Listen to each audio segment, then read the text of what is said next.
ça que je veux regarder ce soir, Tim. Qu'est-ce que t'en dis? Ah oui? Et pourquoi pas une comédie romantique? Allez, s'il te plaît. Je plaisante. Après tout, Mad Cat semble être un très bon film sur l'Anthropocène. L'anthropo quoi? L'Anthropocène, c'est l'impact de l'activité humaine sur la Terre. Aujourd'hui, cette activité effrénée est tellement importante qu'elle en serait devenue une force géologique néfaste à l'échelle de la planète entière.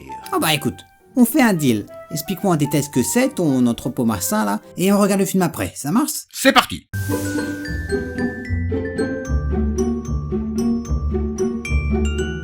En grec ancien, anthropos signifie être humain et kainos, nouveau. On peut traduire anthropocène par l'époque nouvelle des humains. Mais pourquoi parle-t-on d'une époque nouvelle? Pour le comprendre, il faut avant tout savoir que l'anthropocène est un terme de géologie, la science qui étudie la structure de l'écorce terrestre. Regarde, c'est très simple.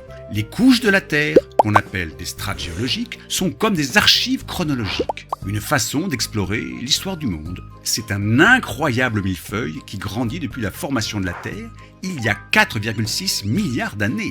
L'Anthropocène, ce serait la dernière couche de ce millefeuille, la trace visible et durable de l'espèce humaine sur la lithosphère, l'enveloppe à la surface de la Terre entière.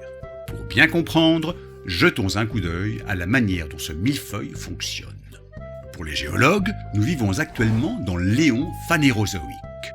À tes souhaits. Si la Terre était un roman, alors il serait composé de chapitres, de paragraphes, de phrases et de mots. Un néon, c'est simplement un des chapitres de ce roman. L'éon phanérozoïque, c'est le chapitre dans lequel la vie sur Terre est devenue visible à l'œil nu. Il est lui-même composé de 3 ères, qui sont les paragraphes de ce chapitre. La plus récente est l'ère Cénozoïque, qui signifie nouvelle vie.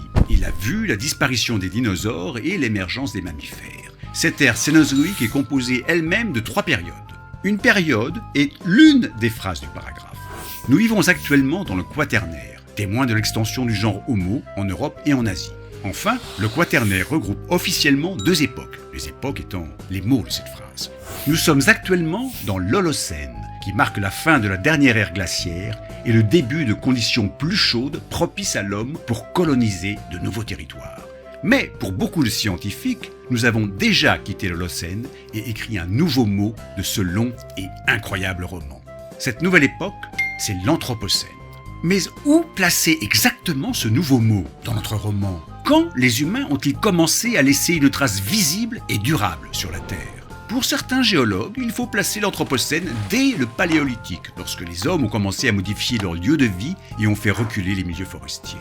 Pour d'autres, en 1784, date du brevet de la première machine à vapeur vraiment efficace qui annonce la naissance de la révolution industrielle, vorace en pétrole et en charbon.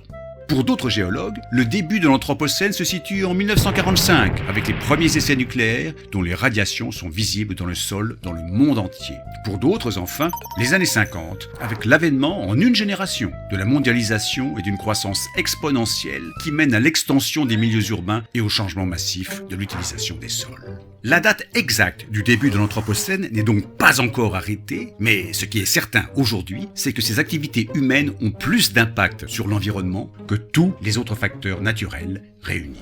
Constate-le par toi-même. Sur Terre d'abord, les 3/4 du globe, hors calotte glaciaire, ont été transformés artificiellement.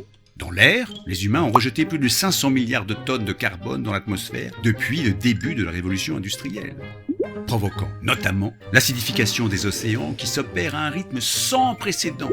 Enfin, d'immenses îles de déchets flottent sur tous les océans. Et ce n'est que la partie émergée de cet iceberg. Ces masses sont composées de plus de 5000 milliards de microparticules de plastique, dont une partie s'accumule dans les fonds marins. Chaque année, 9 millions de tonnes de plastique s'échappent des égouts et des cours d'eau, résultant notamment de la production de plus de 2 milliards de tonnes d'ordures par an en seuls déchets municipaux. Tout ce plastique crée de drôles de monstres. L'un d'eux peut être observé dans le sud de l'île d'Hawaï. Il s'y forme une roche non naturelle unique au monde, le plastiglomérat. Il s'agit d'une roche formée de l'agrégation de déchets plastiques fondus par la lave basaltique et mélangés avec des sédiments marins. Le plastiglomérat modifie irrémédiablement l'écosystème marin et l'équilibre environnemental de la région. Ce monstre de roche et de plastique restera sur Terre des millénaires après la disparition de l'espèce humaine. Oh là là, l'anthropocène, moi ça me déprime. On dirait un peu la fin du monde tout ça. Heureusement, l'anthropocène n'annonce pas la fin du monde, mais la fin d'un monde. Un monde où nos actions ne semblaient n'avoir aucune conséquence sur notre environnement. Mais l'anthropocène, c'est aussi l'époque du choix. À quel point veut-on modifier notre environnement au risque de le détruire ? La manière dont on va répondre aujourd'hui à cette question va décider de la planète de demain. Une planète sur laquelle l'humanité aura su répondre collectivement aux défis qu'elle s'était elle-même créés ? Ou bien une Terre qui ressemblera à celle de ton film, où la pollution de l'homme est devenue hors de contrôle. Alors, à nous d'écrire une toute autre histoire.